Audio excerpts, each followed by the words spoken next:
I pulled up to the house, double-checking the address on my phone.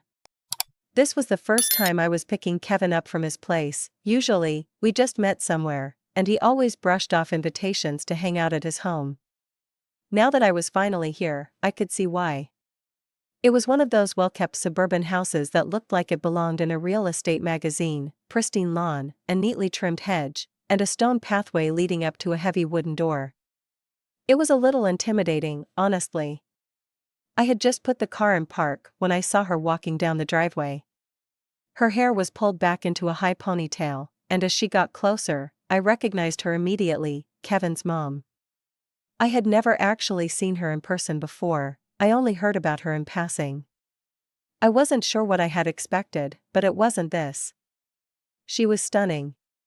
Not just in a looks good for her age way, but genuinely beautiful. If I hadn't known she was Kevin's mom, I would have guessed she was in her late 30s, maybe early 40s at most. She had this effortless grace about her: toned arms, smooth skin, and a confidence that made her presence impossible to ignore. Not the tired, overworked single mother I had vaguely pictured in my head. As she reached the car, I quickly rolled down the window. She smiled warmly, leaning slightly toward me. "Hi, I'm Grace," she said, her voice friendly and calm. "Lily," I replied, shaking her hand. My own grip felt awkward, but she didn't seem to mind. Her fingers were warm, her touch lingering just a fraction of a second longer than necessary. "Kevin's inside, he should be down in a minute," she said, glancing back at the house before looking at me again. "You're the first girlfriend he's ever brought home. I was starting to think he was keeping you a secret." I let out a nervous laugh, unsure how to respond. "Guess I made the cut, then?" She smiled, tilting her head slightly. "Seems like it." There was something about the way she looked at me, something unreadable. Not quite scrutiny, not quite curiosity, just a lingering gaze that made me hyper-aware of myself. I shifted slightly in my seat, suddenly feeling warm, despite the cool air outside. Before I could overthink it, the front door opened, and Kevin finally emerged, jogging toward the car. "Hey, sorry, took me a second," he said, opening the passenger door. "Mom, you didn't have to wait out here." Grace shrugged. "Just wanted to meet Lily." She turned back to me, flashing me another smile. "Drive safe, okay?" I nodded, gripping the steering wheel a little tighter. "Will do." As I pulled away from the house, I couldn't shake the feeling that the most interesting thing about Kevin's home wasn't Kevin himself. It was his mother. And something told me she knew it too. The drive to the diner was quiet at first. Kevin scrolled through his phone while I kept my hand steady on the wheel, my mind still lingering on the way Grace had looked at me. It wasn't inappropriate. Not exactly. But there was an intensity to it that had unsettled me in a way I couldn't quite define. "So, what did you and my mom talk about?" Kevin asked, finally looking up from his screen. "Not much," I said, forcing a casual shrug. "She was just being friendly." Kevin smirked. "She liked you." I glanced at him. "Yeah?" "Yeah. She said you seemed sweet." "That's a good thing." I nodded, my grip tightening on the steering wheel. "Sweet. Right." We pulled into the parking lot, and Kevin hopped out first, stretching his arms over his head. I took a second before following him, breathing in deeply. Maybe I was imagining things. Maybe I was just overthinking it. But even as we sat across from each other, eating burgers and talking about weekend plans, my thoughts kept drifting back to Grace. And the way she had looked at me. It started with a text. I wasn't expecting it, and when I saw her name pop up on my phone, my stomach flipped. "Grace. Hey, Lily. Hope you're having a great day. I wanted to say it was really nice meeting you. If you ever want to grab a coffee and chat, let me know. No pressure. Just thought it'd be nice to get to know you better." I stared at the message for longer than I should have. It was harmless, friendly. But something about it made my pulse quicken. Did Kevin know she was texting me? Would he even care? I hesitated before replying. That sounds nice. I'd love to. Her response was almost immediate. Great. How about tomorrow afternoon? My treat. I found myself smiling, even as a tiny voice in the back of my mind whispered that this was something I should think twice about. But I ignored it. The coffee meetups became a regular thing. At first, it was just casual conversation, but as the weeks went on, something shifted. Grace had a way of making me feel seen, like she understood me in a way few people did. She asked questions Kevin never asked. She noticed things about me, small details, like how I always twisted my ring when I was nervous, or how I preferred my coffee just a little sweeter than most.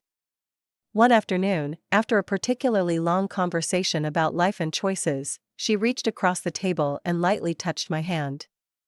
It was brief, barely noticeable, but it sent a shiver up my spine. You're special, Lily, she said softly, her eyes locking onto mine in a way that made my heart pound. Don't ever let anyone make you feel otherwise. I swallowed, unsure how to respond. Something about the moment felt charged, like I was standing too close to a fire. And yet, I didn't pull away. It was bound to happen. The stolen glances, the lingering touches, the conversations that felt just a little too intimate, it was only a matter of time before one of us broke the unspoken rule. That night, Kevin was out with his friends, and Grace invited me over for dinner. It felt normal at first, light conversation, wine, laughter, but the air between us was electric. At one point, she reached over to brush a stray hair from my face. Her fingers lingered against my cheek, and for a brief second, neither of us moved. The moment stretched between us, thick with anticipation. Then, she kissed me. It was slow at first, hesitant, as if waiting for me to pull away. But I didn't. Instead, I leaned in, my hands resting against her arms. Her touch was warm, her lips soft. A shiver ran down my spine. Somewhere in the back of my mind, I knew this was wrong. Kevin. The consequences. But none of that mattered in that moment. We pulled away, breathless. Grace searched my face, as if trying to gauge my reaction. I couldn't find the words to speak, my heart hammering in my chest. I started, but she shook her head, pressing a finger to my lips. Don't say anything, she whispered. Not yet.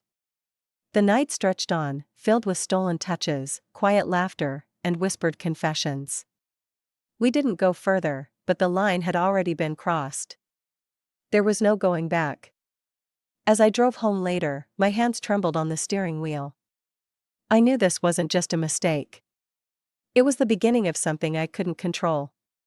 I barely slept that night, replaying every second in my mind. The way she had looked at me. The way my body had responded to hers. The unspoken promise in her touch. By morning, guilt settled in. Kevin texted me, asking if I wanted to meet for lunch. I hesitated before replying, unsure if I could face him without giving myself away. Then, a message from Grace, last night was something. We should talk. I swallowed hard, my fingers hovering over my phone. My heart knew what I wanted. My mind screamed at me to stop. I took a deep breath and typed back, okay. When? The kiss changed everything. For days, I avoided Kevin, making excuses for why I couldn't hang out. My mind was a mess, replaying that moment with Grace over and over again. The way her lips had lingered, the way her fingers had traced my jaw afterward. It had felt inevitable, yet completely forbidden. Then, Kevin texted me, hey, Mom's been acting weird. Did something happen? Panic surged through me. Did he know? Had Grace told him something? My hand shook as I typed back, no, everything's fine. Why? He responded almost immediately. She's been quiet.